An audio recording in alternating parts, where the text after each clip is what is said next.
All right, welcome back. Again, Vincent for the Meaningful Shit Show, and today we are going to talk about the second part of our distress tolerance, which is all about reality acceptance. Remember, last time we talked about crisis survival, just simply getting through the situation, not overreacting, staying regulated, more or less, staying cool, and not making it worse. That's the important part. The most important part was not making it worse. So that's great, but lesson 1 is not really complete without lesson 2. So, I don't know. It's going to be an interesting episode, and we're back in the usual recording setup. I don't have a new mic, but it's a different setup. So this is the Shure SM7B. I'm a little bit of an audio nerd, although I don't understand quite the amount that I would like to understand. But I'm gonna try to see how that goes instead of my other mic, the Shure MV6. I'm sure that nobody can tell the difference or hear the difference, but hey, microphones are fun. And I'm back on a HD camera as well. One of these days I would want to upload the 4K video, but then again, this is mainly a talking head podcast. Does it matter? No, absolutely does not. Anyways, enough about the AV nerding. Let's dive into our reality acceptance skills. Okay. Why is reality acceptance important? It seems kind of like an obvious question. But still, it is very central to everything that is happening in dialectical behavioral therapy. By the way, this is going to be a DBT episode again. And I didn't mention it explicitly. I put it in the show notes. I didn't mention it explicitly in the episode, but I realized that, of course, I should give a disclaimer. I am not formally trained or licensed in any way. I'm a DBT practitioner. I like to use it, but again, I am not a licensed mental health professional. If you're watching this video and you are in some extreme crisis, consider, or I would advise you to consult with a licensed mental health professional. This video is educational. It's supposed to give you inspiration, insights, teach you new things, but don't just use this video to get through an extreme crisis. There's so much that you can do through a video like that. Sometimes you need, a back and forth, one-on-one collaboration with, a therapist. So be aware that that is a tool you should use when you're in severe distress and things are in danger. All right. So after that disclaimer, let's go ahead, have fun, let's dive in. So what I said before, DBT is all about dialectics, meaning two seemingly opposite sides of reality, right? And in this case, reality acceptance is important because in order to change, we need to accept what is and then allow change. And that dialectic is something that a lot of people tend to skip. They just want to feed forward to the change. Can we change yet? Can it be done yet? Can it be done yet? That's not how things tend to go, especially if they're deep-rooted problems. We first have to become intensely accept the fact that this is the case. You can't just get rid of it easily, right? So that's very important to keep in mind, and that's why reality acceptance is a skill. Without going through that deep, radical acceptance, you're not going to be able to really, truly change it, because probably you're not really going to understand what's going on. Depends on the situation, obviously. The first skill that we're going to talk about is radical acceptance. The second skill that we're going to talk about is turning the mind. A willingness, number 3. Half smiling and willing hands, number 4. And finally, number 5, allowing the mind mindfulness of current thoughts. So that's just the standard mindfulness part that you see in every DBT module. But all shenanigans aside, all jokes aside, let's dive in. First of all, radical acceptance. So this is one of these other skills that DBT is known for. It's kind of, radical acceptance. The radical is interesting and something that is a therapy modality. Usually that's like kind of buttoned down. It has like scientific words such as crisis survival, sounds, straight-laced. Radical acceptance sounds more like a new skateboard or, a movie. But maybe that's the point. Maybe the point is that this is one of the things that looks a little bit different from what you're accustomed to getting from a modality as a DBT. So let's dive in what radical acceptance is. So you want to use radical acceptance when you cannot keep painful events and emotions from coming your way. So first of all, what is radical acceptance? Radical means, so ultimately it is a scientific-ish term. It means all the way, complete, and total, right? So it's not halfway. It's not like a little bit. It's all the way, complete, and total, lock, stock, and barrel, right? That can be very hard to do. It is accepting in your mind, in your heart, and in your body. So it takes that approach of, it's not just an intellectual understanding of what's going on. It's like a heart thing as well, that you gotta be okay with it in like sort of your spiritual discourse with your higher being, whatever that is for you, your wise mind, your best self, God, whatever, the universe, and in your body as well. A lot of people forget that when something needs to be accepted, it is something that your body needs to accept as well. Because of course, mind and body, they're interconnected. So it's like somewhat of a lengthy, well, not a lengthy necessarily, but it's not just something that happens intellectually. All right. So let's think about a couple of examples, right? Let's go ahead and think about a breakup. Think about the situation that your boyfriend, girlfriend, spouse, husband, wife, whatever, leaves you, right? That is going to probably get you in distress. It's going to get you through distress cycle. And if you think about truly accepting that this relationship is over, that's not just an intellectual thing. It's not just oh yeah, okay, roger that. That's whenever someone pretends that that's just kind of how it is, that you can just accept it in the moment and move on, you should, be wary, be suspicious. Normally in these situations, it takes some time for all of that stuff to settle, right? And you can probably imagine how like the heart piece comes into play if you think of the grief cycle, right? Like you're first going to resist, you're going to deny it, and then eventually you're going to not just accept it in your head, but in your heart. It's going to become part of like your narrative, your story, and your body will catch on. It's going to like feel that that's the new now, right? Your body has to get used to that as well. It's you do radical acceptance. So this is the third characteristic, is when you stop fighting reality, right? You stop throwing tantrums because reality is not the way that I want it, right? You let go of the bitterness that is not the way that you want it. And this is a deep one. This can pretzel up your mind, right? And oftentimes I get to situations where something fucked up happened to someone. Even if I think about the fucked up things that happened in my past, I've had conversations with people close to me that underwent like some of the same fucked up shit or other fucked up shit. And almost they would find the concept of radical acceptance, they would find it minimizing.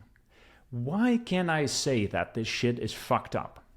Why do I have to accept it and like accept it in my heart? No, it fucking sucks, and it's terrible that the world is this way. They have a point, but that is not at odds with radical acceptance, right?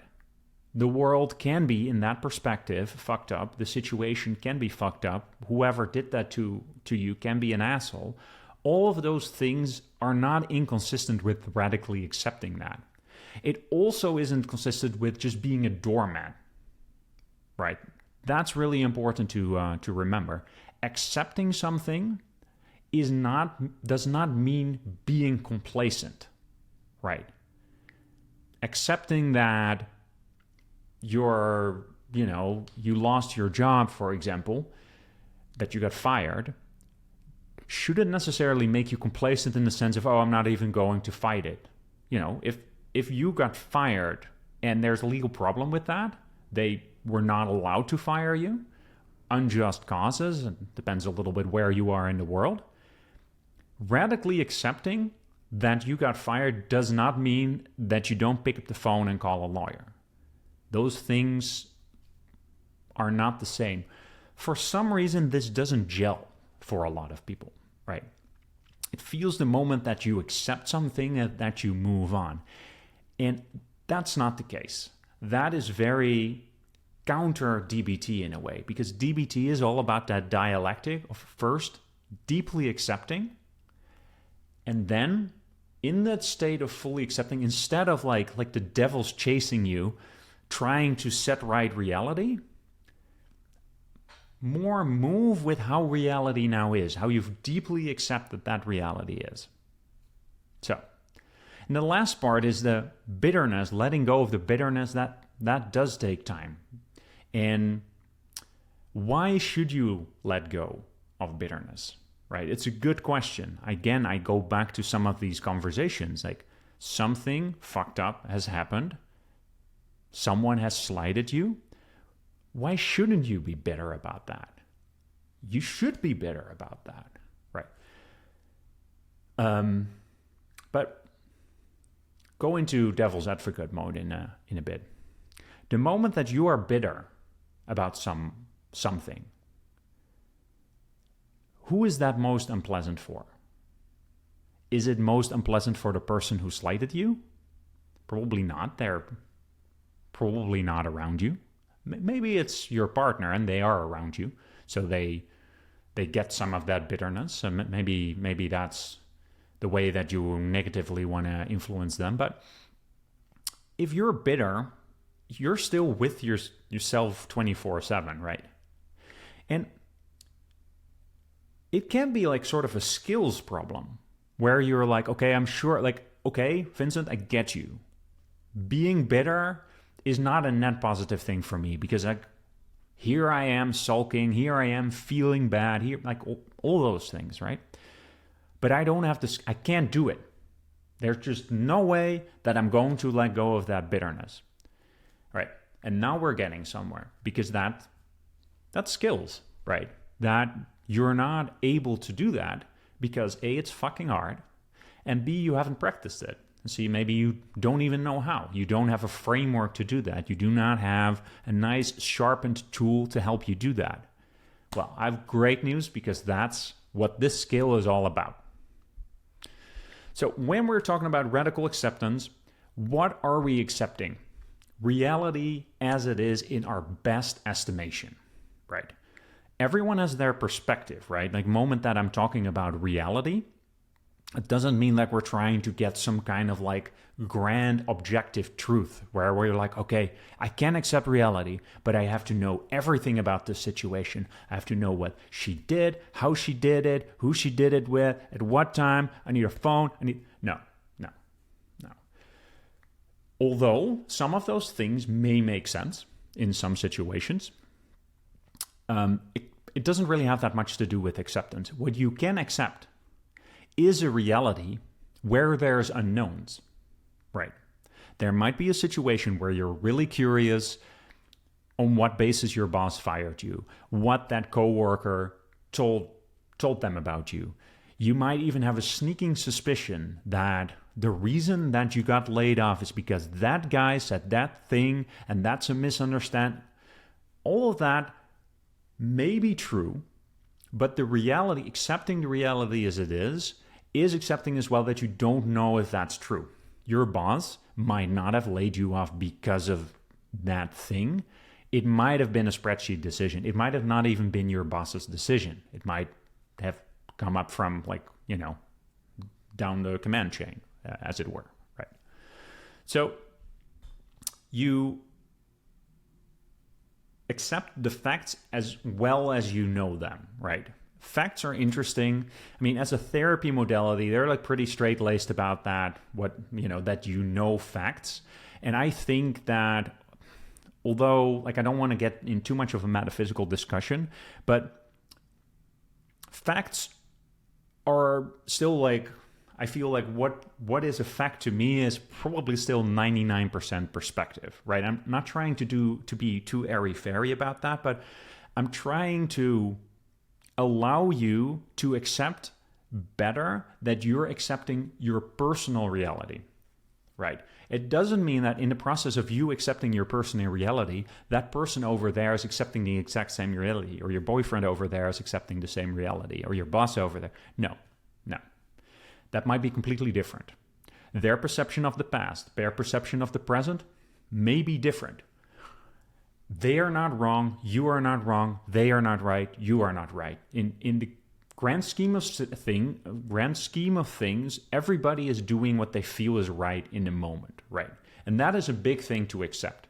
Even if you know about some lack of knowledge that someone else has, and even if you're aware that you don't know certain things, the fact that you don't know something, that you're unsure about something, that's something to accept. That's as it is to you. That's presenting to you as a fact, right?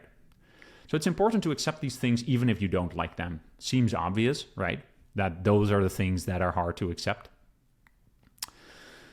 So there are limitations on the future for everyone, but there only realistic limitations need to be accepted, right? So that comes down to if something egregious happens, again, the example of you getting fired, or maybe you're sexually assaulted, or you get in an accident, or anything happens. So although there is a limitation to the things that you can do to get what's owed to you, it is really important to not sell yourself short, right? A realistic limitation that you cannot fly, that's probably a realistic limitation to accept. But this is not an exercise of getting your box of limiting beliefs and radically accepting your limiting beliefs. No.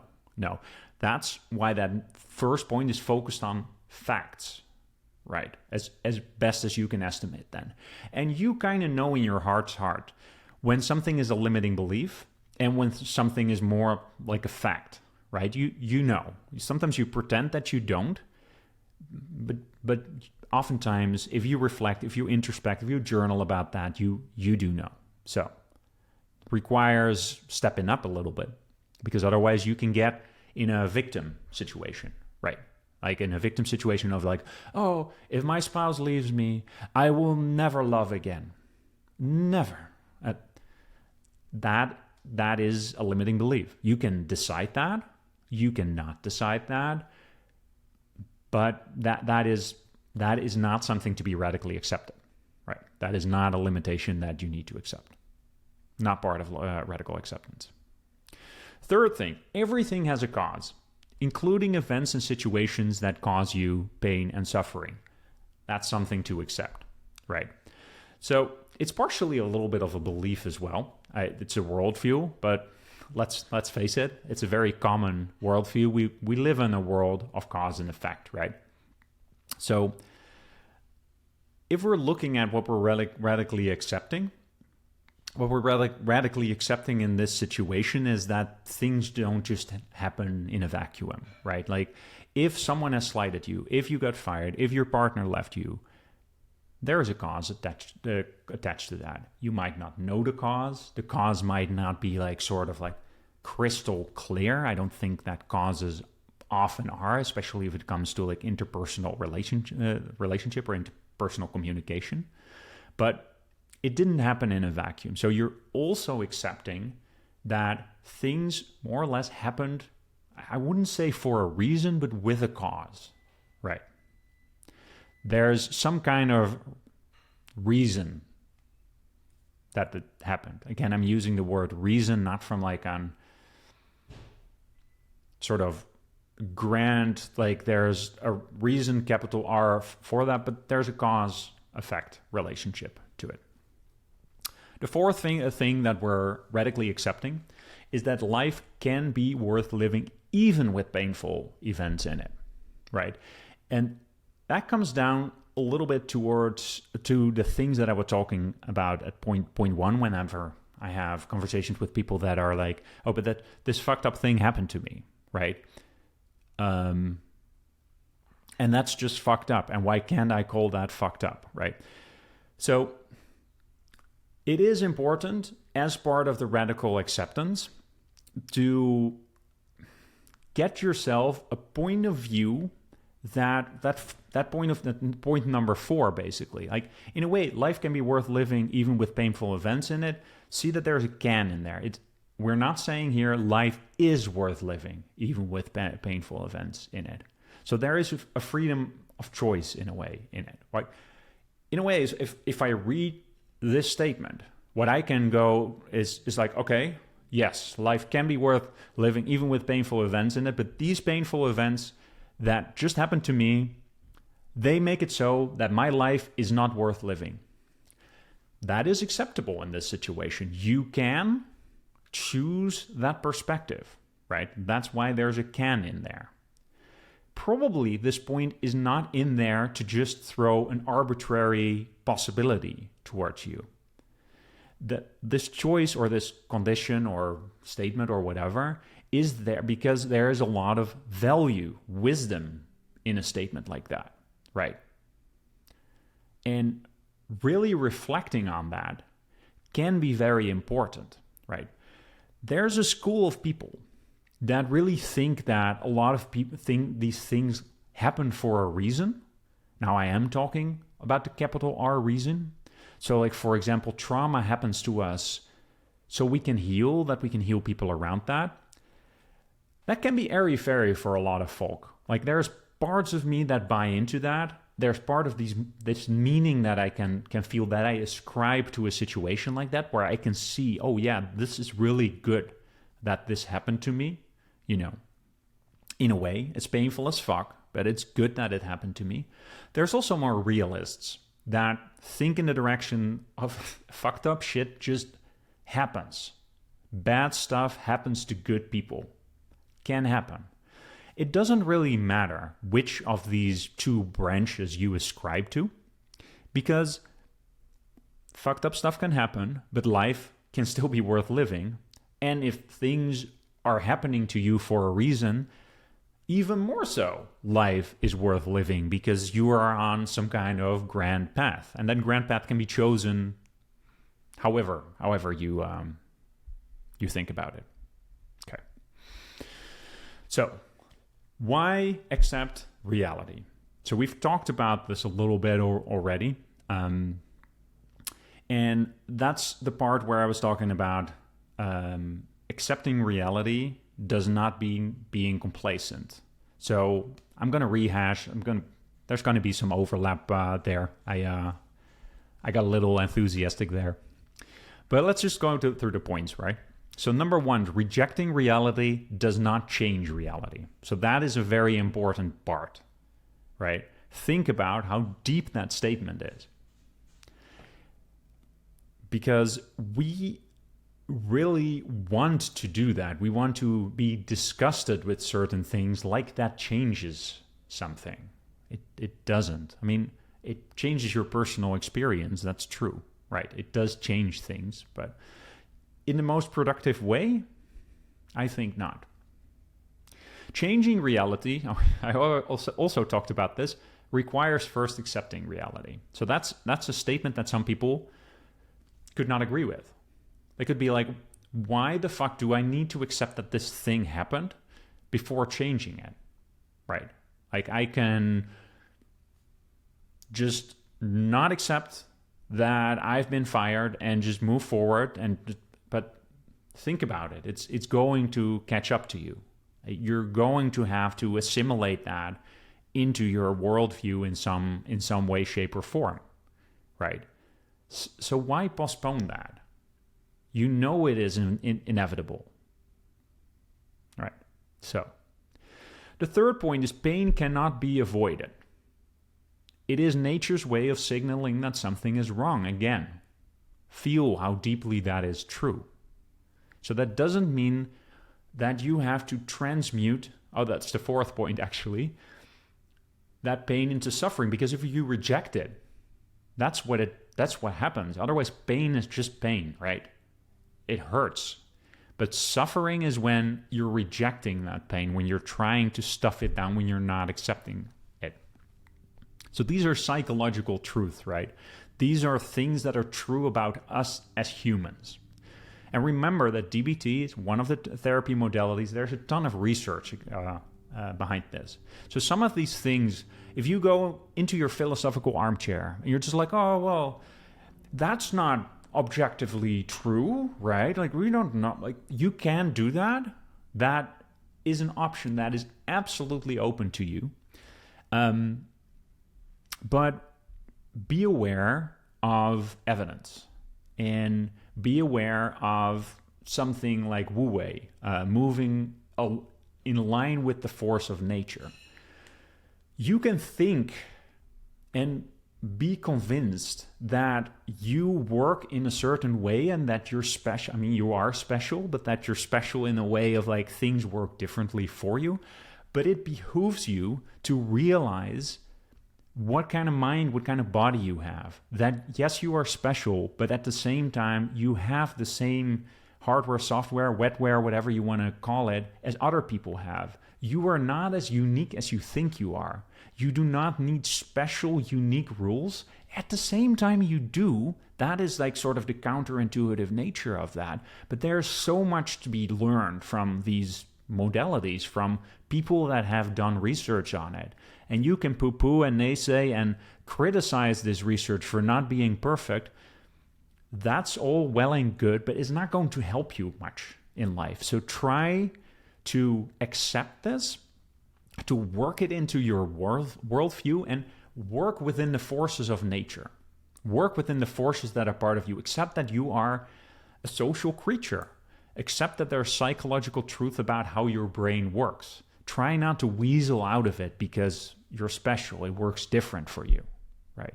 Again, you are special and wonderful, but I don't think it works different for you. I think it works very similarly too. And if it works slightly different for you or completely different, it's still a wonderful model to have, right? Because it can tell you something about how it works for some of the people that you might be in this conflict with. All right. So refusing to accept reality, I've spoken about this as well, can keep you stuck in unhappiness, bitterness, anger, sadness, shame, and other painful emotions, guilt, etc., etc. You get stuck with these emotions, not your boss that fired you, not your spouse, not your brother over there, is you. So you're making your own life worse. That seems counterproductive to me. Acceptance may lead to a deep sadness. You might be grieving for a period of time. It might be painful. You might have to sit with this pain early. Luckily, we've learned about crisis survival, so we can sit with this feeling. We can ride this wave. When you sit with this sadness, generally what you will see is that there is a deep calmness that follows. So we're doing this work for a reason. We're working with the forces of nature, right? We're allowing our mind, heart, and body to accept this new truth that happened. The path out of hell is through misery. I remember this from a direct Marsha Linehan quote where she was quoting about what happened in her life, right? So that's probably how it made it in the book. But by refusing to accept the misery that is part by climbing out of hell, guess what? You stay in hell, right? So that is an important thing to remember there. So in a way, acceptance is not optional. And if you think about it, if you listen to your intuition, you kind of know that. But you're willful. You're stubborn. You don't want to do it. You want to throw your tantrum. You want to indulge in it. For what purpose? Who are you helping? It certainly is not yourself. Okay. Wonderful. I think we're off to a great start here. A couple of things about radical acceptance and factors that interfere.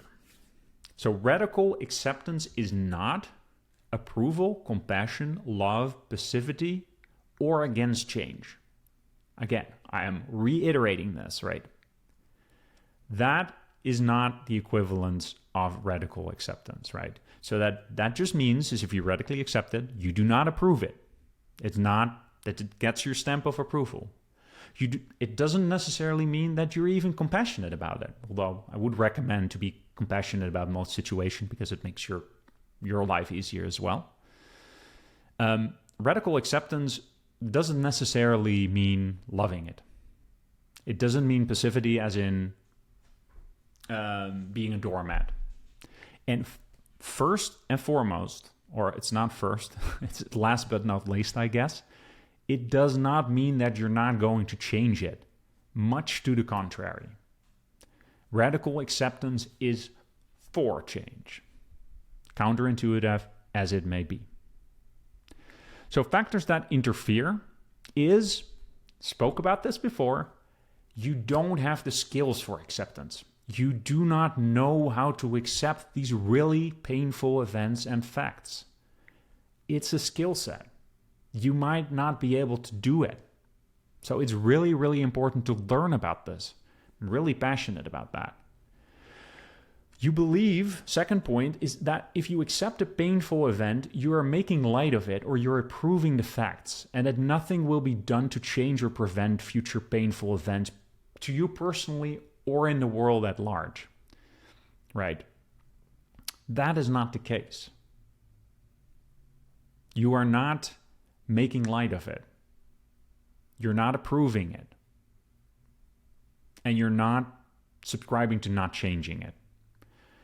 Something terrible that might happen that you radically accept might actually move you into a situation that you start campaigning against it. Maybe it's violence against women. Maybe it's violence against minorities.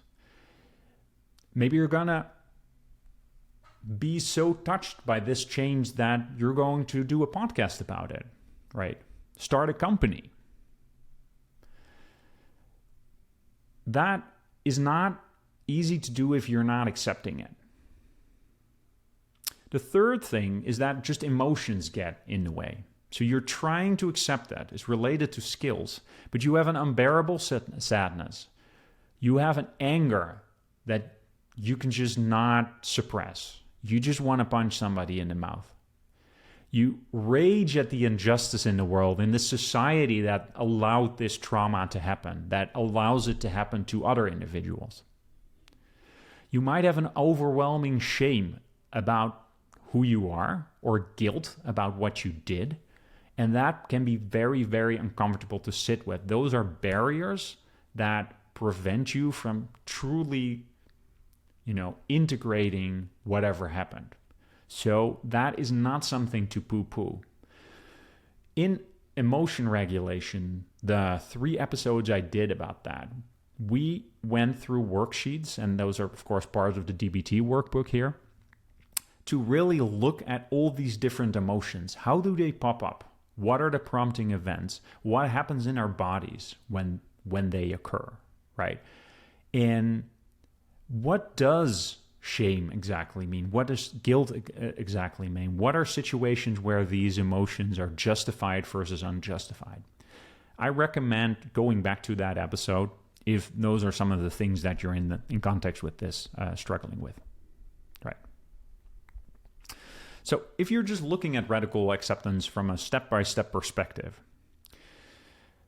first of all, what you want to probably observe or want to try if you're trying to see if you're doing that, is if you're questioning or fighting reality. Reasoning about that, it shouldn't be this way. I should be getting my way. I should be getting this. I should be getting that, right? That you're just frustrated and you can't wait to change it. You can't wait to the situation, like the current moment is agonizing to you because there's something that's not in its right place. Well, then it is really important to remind yourself that things are in their right place for now. For this moment, things are where they need to be, and they cannot be changed right now. This is what happened. Remember, or remind yourself that there are causes for what happened down. Some kind of history led to this very moment. You probably played a role in that, or you may be completely innocent. Don't let me victim shame you, right? You might be completely innocent. Might just be something that a perpetrator did to you. But there are causes. There's some kind of history. People's lives have been shaped by a series of factors, even if there is a perpetrator, someone that burglarized your house, right? Notice that these causal factors exist and that history led to this moment and that reality just had to occur this way. This is how things happened, even if it's like, and this is super hard to do, the more severe the crisis is that you're like recovering from. But from a grand perspective, this is how things happened. And it's not arbitrary. It's how things just unfolded is the word that I'm looking for. It can still feel like something is just very unjust, right? If a loved one could just hit by a drunk driver or something like that, there is no meaning to that. There is no like set of events that you could be like, oh yeah, okay, well, considering that, small price to pay, right? But you can acknowledge that it is how it happened without blame. Practice accepting with the whole self. So I'm talking mind, body, and spirit, right? That can be a spiritual endeavor. And be creative in finding ways to involve your whole self, not just an intellectual exercise there. Use accepting self-talk, but also use things that we learned in crisis survival, relaxation, mindfulness, half smiling, willing hands. We're going to talk about that. And thinking about what feels unacceptable. Prayer can be very useful there, even if it's of a non-religious kind. Going to a place that helps you bring to acceptance. Your meditation center, your church, your synagogue, your mosque. And using, again, imagery. We know that from a previous episode. We also want to practice opposite action. We learned about that in emotional regulation. You would list all the behaviors that you would do if you would accept the facts, right? If you're resisting the facts, there's opposite behavior that you're doing. There, if you go into opposite action, you're more going into the right direction, right? You can start acting like you already accepted the facts. Engage in the behaviors that you would do had you really accepted reality. That helps sort of prime the pump, smooth the way for that acceptance to come in. You already are moving in the direction of, reality. You also want to use the cope ahead skill, also from emotion regulation, right? So as part of this radical acceptance, you might see that there's going to be events in your near future that you can hardly cope with. You might have to go to the police station to identify someone who did something to you. You might have to confront a family member. You might have to call that lawyer, and you might have to get in front of your boss because he fired you for unjust reasons, right? So coping ahead with these events is very important as a part of the radical acceptance as well, because if you're doing that opposite action, you're going to act in a way like you already radically accepted it, which means that it comes with really accepting that you're going to go through some of these behaviors that you need to do. That can be very hard. Refer back to that episode about coping ahead, how you do that, and you use a lot of the power of the imagination, right? Attend to bodily sensations as you think about what you need to accept. So from a somatic perspective, is your jaw tight? Is your chest tight? Do you feel it in your stomach? Can be good things to be aware of. Allow disappointment, sadness, or grief to arrive with you. Do not push them away. Allow them. They are supposed to arrive to the scene. Acknowledge that life can be worth living even when there is pain. Again, can be worth living. It's good to repeat. It's not per definition. DBT is not telling you you're a jerk because you're not seeing that life is worth living. Just be open to the possibility that it is, without having to radically accept right now that that's the case, but radically accept that it's possible. So now we're going to get into some of the other skills where right now we've just spoken about radical acceptance, just really aligning yourself with the truth, right? And we refer to some of the other skills that are coming up and some of the skills that we've talked about in the past. We're going to talk about next is turning the mind. Turning the mind is like facing a fork in the road. You have to turn your mind towards acceptance and away from the road of rejecting reality. So this builds on the whole, helping you radically accept things. Remember, that's the aspect of what we're doing. We did crisis survival, which is just, not really dealing with the content of your crisis, just getting through it. And now we're really getting into the meat and potatoes. So turning the mind is choosing to accept, because probably your default is rejecting, right? The choice to accept does not itself equal acceptance. It just puts you on the path. You're not done yet. So, what are the steps that you practice when you're turning the mind? You first of all observe that you're not accepting, right? You can do that whenever you find talk that is going against that. So if you're angry, if you're bitter, if you're annoyed, if you feel like you're avoiding emotions, if there's self-talk, like, why me? Why is this happening? I can't stand this. It shouldn't be this way. That is all, not in the direction, not aligning yourself with reality. The moment that you observe that is completely fine, right? I have an analogy here, that I'm probably going to use a bunch of times. Imagine yourself being at a train station, being at a platform. There's trains coming and going, and just imagine that there's really like infinite trains at the same time coming and going. At any time, when you're noticing that, you can basically, these trains represent some of those thought patterns that you go into.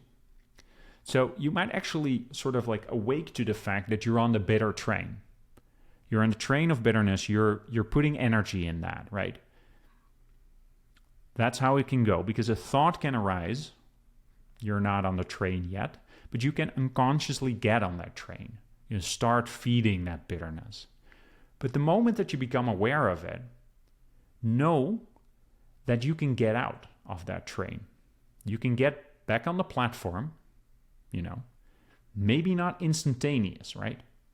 Maybe it requires a couple of seconds, but you can get out.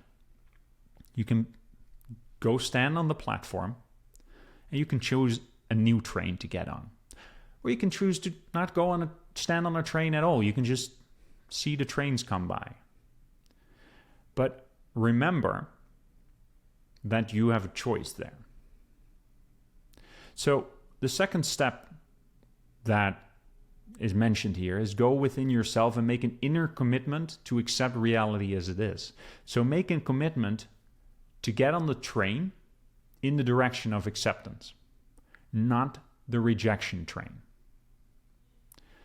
You're going to find yourself on the rejection train anyway at one point. And what do? You get out. You get on the other train. Might go take you back where you just came from. And then it's going to happen again. Guess what? You're going to do it again. You're going to do it again. You're going to do it again. You're going to do it again. And you're going to do it again. Over and over and over and over and over. Expect that you're going to find yourself on the wrong train. Don't hate yourself on it, for it. Just get out and take the other train again. Develop a plan to catch yourself catching the train into rejection. Because as you do this multiple times, remember, awareness alone can be curative. There's probably tells of yourself that you can become aware of when you're about to unconsciously pop out of that acceptance train and, take the rejection train again, in the wrong direction. Develop insight there. So maybe that happens to you while you're showering. Your thoughts just kind of drift, right? Or maybe it happens to you when you're, on the phone with someone, or when you're doing grocery shopping. And then make some mental flags around that time. That before you get to that situation, that you can remind yourself of your commitment again. Where you're just okay, I'm going to be very aware of when I get out of that train, when I'm, getting out of the acceptance train, by the way, is not necessarily bad in this situation. There are situations where you're just at the station, right? Watching everything go by. Let's call that the state of mindfulness, right? You're not in default mind. You're not in thinking mind. You're just observing, right? So it's not bad to be on the platform. But when you're on the platform, make sure that you're not getting on the wrong train. And, have marker moments in your head around that. Know when you're prone to just popping into the wrong direction. So that's turning the mind, right? There is a next skill, which is willingness. And I find willingness a confusing term, and I find it a hard skill to truly understand. So I'm going to do my darnest to explain it in the right way, right? So we have, just from a definitions perspective, we have willingness on one end, and we have willfulness at the other end. If you're like me, these things, the terms don't even make true complete sense. And this is sometimes the case with therapy modalities where they have to use very specific words that might not completely make sense to you yet. And maybe they do, and then great. But a willingness is, willfulness is like being stubborn. Willful is you can think of a willful toddler. You're just I'm not doing it. I'm willful. And that can feel satisfying in a way. Willingness, of course, is the reverse. So it's getting out of that mode of knowing that you're doing the right thing and just aligning yourself with the forces of nature again, the Wu Wei, right? So in each situation, there is a willing response. Willingness is doing what is needed, moving along with the forces of nature. Again, like I find this is very much a Wu Wei skill. I've spoken about that a bunch. You can always Google for it, what it exactly means, because I just use it colloquially. I probably do an episode about Wu Wei, but really, I've said that before. It's the principle of cutting with the grain, right? You're moving, like if you're chopping wood, you want to do it with the grain because it's just going to make your life chopping the wood a lot easier. So you want to align yourself with the forces around you and not against you. So sailing is Wu Wei, and like rowing in a way is not. It doesn't mean that you can't do things that isn't in line with the forces around you, because sometimes you got to break an egg to make an omelet, right? But by and large, it behooves you to align yourself with the forces around you, because if you're going against the stream all the time, it's probably not really going to do that much for you. You're going to get exhausted. You're going to get dragged away, right? So you got to pick your battles. So willingness is wholeheartedly, without dragging your feet, doing the thing. Listening to your wise mind, acting from your wise mind, acting with awareness, and awareness that you're connected to the universe. And if you don't like that, just to the people you like and you don't like, you're connected. You're connected to the floor. You're part of the whole system of forces, right? You are not separate. You're part of it. You can flow with it. So you want to replace willfulness with willingness, right? Willfulness being is to refuse to tolerate the moment. Willfulness being is to refuse to make the changes that are needed. Willfulness is giving up. Willfulness is doing the opposite of what works. Willfulness is trying to fix every situation. Willfulness is insisting on being in control. And the willfulness is an attachment, and I find this the one that's the most poignant. It's an attachment to me, and I want it right now. Instant gratification. That's willfulness. Willingness, step by step, again, is very similar to what we just talked about the acceptance and the rejection. You want to start by observing the willfulness. I am on the willful train. Okay. Label that. Experience. Oh yeah, I am on the willful train. Oh yeah. You know what? You can get off that train. It's about to stop. So radically accept that you are on that train. You at the moment feel, and you might be acting willful. You are on the train after all. And you cannot fight willfulness with willfulness, right? That is one of the things you can't willfully, with action, go against. Like it doesn't work in a willful way. It works in a willingness, a letting go way. So you want to turn your mind towards acceptance and willingness, and you're going to leave that train by itself, right? Because that train, you only stay on that train as long as you're willful. That's like your ticket to ride in a way. You can try half smiling and a willing posture. I think half smiling is like the next skill, but half smiling is, I'm going to talk about it in a bit, but it's exactly what it sounds like. But there's cool science behind that. And a willing posture. So what is a willing posture? And you can find all kinds of videos on the internet, although some of these things about power poses has been debunked, but you can probably feel it, like the difference from doing something like this to like just opening it up. Right? Like, and the difference between closed hands and open hands. Hands facing down and hands facing up. So some of these things can be a placebo, right? It doesn't really work until you believe it in a way. Who fucking cares? Go and believe it. What's stopping you? Just believe it. Right?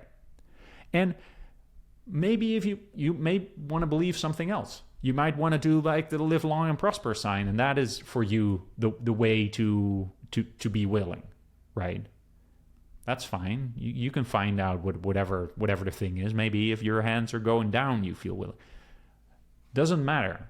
Make a marker for it, right? And maybe make it easy on yourself by using some of the markers that the rest of your society uses. But hey, you can be willful about how you what your willing posture is, like within reason. When you really feel that willfulness is immovable, like you can't get off the train, so that you're just stuck there. There's no acceptance, there's no letting go. You can ask, what's the threat that I'm protecting me against it? Because that's usually the reason why you're staying willful. There is something that you're fearing.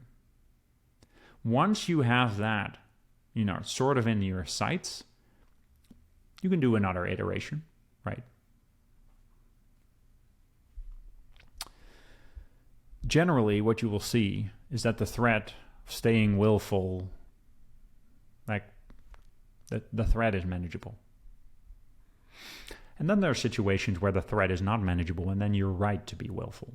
That's the other side of things, right? By and large, in this work, willingness is the direction to go into. Okay, let's talk real quick about half smiling and willing hands. Although I'm saying real quick, I know myself, so it's probably going to take some time. So what half smiling and willing hands is accepting reality with your body. Builds on what we just talked about.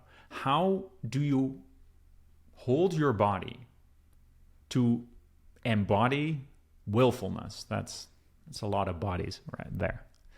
So, of course, DBT comes with research-based ways to do that. And again, you can be willful about these things. I'm thinking about some situations and people who would be like, oh, that's not going to work for me. So that's okay. But just learn what the evidence of this research tells us. So first of all, relax your face from the top of your head down to your jaw and chin. Right. It's like a guided meditation, right? Let go of each facial muscle, forehead, the eyes, the brows, cheeks, mouth, tongue. Tongue often is like stuck against your front teeth if you're willful, right? Teeth slightly apart so that your jaw isn't set. If that's hard for you, try to tense everything and then let it go, because as you tense it, you feel everything. You become aware of all the muscles there. A tense smile is a grin. A grin may tell your brain you are hiding or masking your real feelings. The second part is let both of corners of your lips go slightly up. It's like I'm explaining to someone how to smile like an alien. Not that I want to minimize it if it's really hard for you, right? But it can be, it seems pretty straightforward to me is all I'm saying. It is not necessary for others to see your smile, your half smile, right? A half smile is slightly upturned lips with a relaxed face. So, try to adopt a serene facial expression, dignified, whatever dignified and serene means to you. Remember, your face communicates to your brain and your body connects to your mind. Happy to go on a little tangent here on the vagal nerve, because we've talked about that everything, like your facial muscles, are all connected to the ventral vagal, the top vagal. I already forget what means top and what means bottom, but basically the part of the vagal nerve that controls everything above your diaphragm is also connected to your facial muscles. So there is a feedback going from your face. 90% of your nerve fibers around your facial muscles are meant to communicate upwards to your brain. There's great evidence on that, and you might heard of that might have heard of that evidence, where they do research and with people where they, I don't have a pen right here, so it's gonna look awkward, but where they measure emotional responses between people putting a pencil in their mouth like this and like this. When you put a pencil, this is a battery, but if you put a pencil in your mouth like this, what will happen is the corners of your mouth automatically slightly go upwards. What is measured in that research is that improves sort of a more positive way of approaching things, a less negativistic, pessimistic way of interpreting events around you. That's knowledge that you can use. So even if you use that, or even if you know that for a fact, just doing that has an effect, like in line with the polyvagal theory. So I love it when these things come together across my different models that I talk about. So use your face to communicate to your brain. The same you can do with your hands, right? So when you're standing, you can drop your arms down from your shoulders, keep them straight or bend slightly at the elbows. With hands unclenched, turn your hands outwards, with thumbs to your sides, palms up, and fingers relaxed, right? This is what I was talking about earlier. It's generally a meditation. That is the pose where you're opening yourself to get energy from the world, right? It's all symbolical, of course. Or, not trying to get too airy-fairy here, but I do just sense the difference in myself, partially because I believe it, so placebo, etc.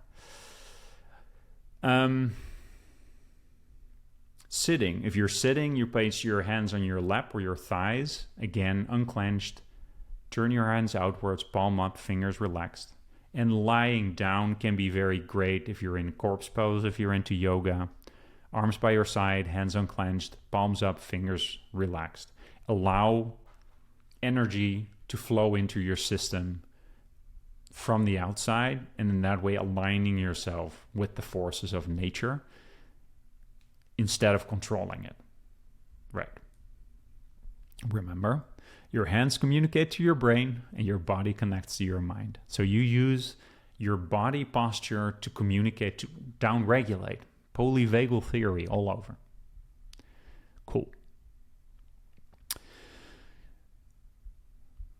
Wonderful. What I think, the last thing that I want to touch on here is the mindfulness of the current thoughts. So just like every module in DBT, mindfulness is very important. Everything that I've talked about is not really possible without mindfulness, right? So it would behoove you, it has lots of advantages to get better at observing your thoughts, to observe you getting on trains, being identified with a certain direction, because you're doing that, you're on that train, you chose that train. It can be hard to get off trains, but you have control of that. You do not have control of the train arriving. That happens. But you do have control on getting on and staying on. You can visualize it in different ways. Oftentimes in meditation, you hear that as waves coming and going. Waves are at the surface, and the surface is restless, but then you can drop in, as John Kabat-Zinn, gosh, I'm butchering that name, the guru behind mindfulness-based stress reduction. He talks about it in that way. Observing your thoughts also involves not suppressing them. You do want to see that these trains are coming into the station and not just look away. Oh my goodness, it's that train. No, they're there. Just don't get on. Don't judge it. Don't judge that train for being there, for existing. That's the train to Sodom and Gomorrah. That's fine. Acknowledge that they're there and that you're not getting on. Allow them to leave. Allow them to depart from the platform. Right. Don't analyze too much. Practice that willingness to move along with the forces of nature and step back. Observe these thoughts. Allow yourself to learn something about the schedule of the trains coming and departing on that station, right? There might be, at first, that train that you don't want to get on might be coming like every 3 seconds. There's that train again. There's that train again. There's that train. Seems like the train has just been there, but observe the fact that, no, it's not there. It's not like docked at that platform. It comes and goes, right? Learn about, the schedule of these trains and learn about how it's changing. It is also very important to adopt a curious mind, and that has to do with like learning the schedule of these trains that I was talking about. Ask where the thoughts come from. Where do these trains come from? Are they just going in a circle? Are they just materializing there? Like, where do they come from? Watch and see. Look over your shoulder where they're coming from. Try to see some cause and effect there. Embrace not knowing as well. Can be very important, right? Embrace the fact that the train is coming, but you don't know why. But it still comes. You can still see it there. Notice as well as that every train always leaves. Every thought eventually leaves. It seems like it's docked. It seems like the train is just like living there like a museum piece, but it does not. They move, they go, they come and go. Observe, but not evaluate your thoughts. Just let go of the judgment, right? Just be curious about it.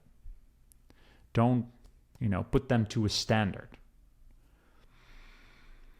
Remember that you are not your thoughts. You're standing on that platform. The trains are the thoughts. That's not you, right? And this gets a little, complicated because it refers to what is you, what am I, like all these kinds of like definitions of self-identity.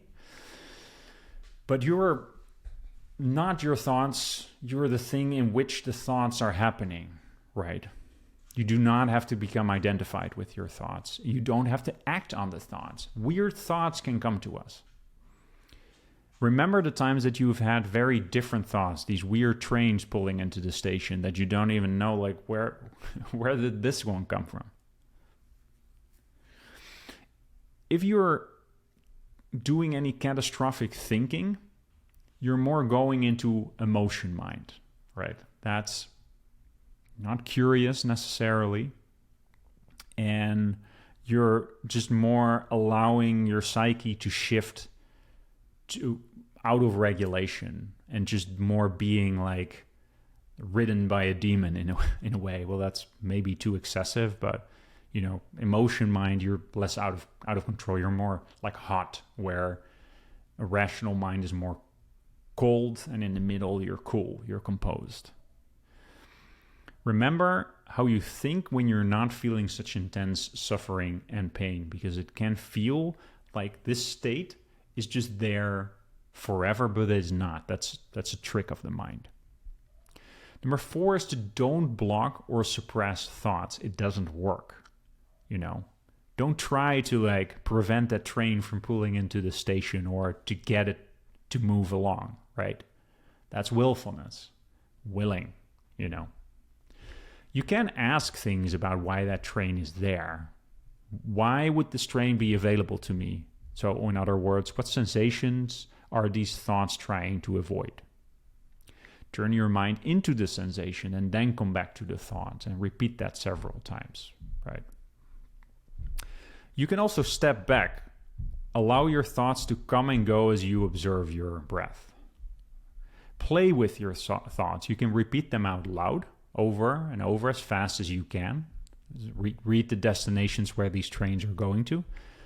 You can sing them. You can, imagine the thoughts in a different way. I clearly like the train analogy, right? But you can also ridicule them. You can make them into a cartoon train, a ridiculous cartoon train with like a clown conductor or something like that. Or as holograms that are getting all tangled up. or as like these cute, like what is it again, like that cartoon for kids about, is it like Tommy the Train or something? I don't have kids, so I don't know. But is it from Cars? I don't remember. But these cartoon trains, or just as colors that are shooting through, right? Or as sounds, whatever it is, but let them be.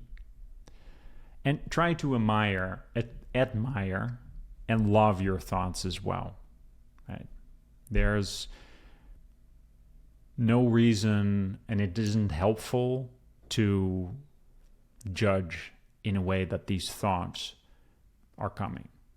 It is helpful to have opinions and to some extent judgments on which trains you get on. That is something that you can do something with. But them showing up, no. They can show up. They can be there. They'll leave. If you don't ride them, no one gets on that train. It's going to disappear from the schedule eventually. It's going to, pop up every now and again. But they're not going to be like your regular commuter trains that come in every morning. You never get on. Simple as that. Not that it's easy, but it is simple. Cool. So we really touched on all the skills here. So I feel like they all roll up to radical acceptance. So again, we talked about radical acceptance, turning the mind into acceptance, willingness, aligning yourself with nature, half smiling, willing hands, and allowing the mind to flow, right? Mindfulness of all your current thoughts. So all of that basically rolls into making it a lot easier for you to accept, right? The wonderful thing, or the confusing thing, or the interesting thing about this module from DBT, distress tolerance, right, is that it's been focused on distress tolerance, or crisis survival, right? Just not interacting that much with it at all, just urge surfing, finding ways to just tolerate things that you don't go nuts. Then we've been focused on reality acceptance skills, just truly accepting, deeply accepting that this is how things are. And the great thing about the distress tolerance skill is that's it. That's what distress tolerance is. Because the moment that you've been able to urge surf, the moment that you've been able to hang with the intense emotion and you're still there, the moment that you can then really put the work in to accept that situation that you're dealing with, you get back to a regulated state. From one perspective, it can still be a crisis. It can still be distress. You can still be, you can still be fired. You can still be, losing your relationship. You can still be in trouble with the law. All these things are still true, but you're now in a state that you can actually deal with them. Now we can refer to the other skills that we've been looking at, and it can become something of just purely problem solving. So in a way, as we're getting away from the realms of therapy, of mastering our emotions, of not getting carried away with these things, and we're just moving into, more cool, composed way of interacting with the world, right? And that's, if you really think about it, if you really think about anything that happens to anyone that you know that's really big and shocking, it can be terrible, losing children, losing jobs, even if they're committing horrendous crimes, misuse or abusing someone. But if you look at the whole situation, how that plays out ultimately, is at one point things just become life, right? They then have to deal with the consequences, in a way, ideally, that does not completely suck, right? And that's what we're trying to accomplish here, right? We're not trying to accomplish to, if we've committed some crime, to get off scot-free. We might still be in prison. We might still have lost that relationship. We might still have lost all that money. We might still hurt this person. But we're in a situation that we've truly accepted that we're not in this judgmental place even towards ourselves. So we're ready to show up and do things, right? So I think that's really interesting of this skill. Partially, I kind of feel like, okay, what's next, right? Like I really feel like we're in a tolerated state. Now tell me what to do. Tell me how to resolve this actual problem.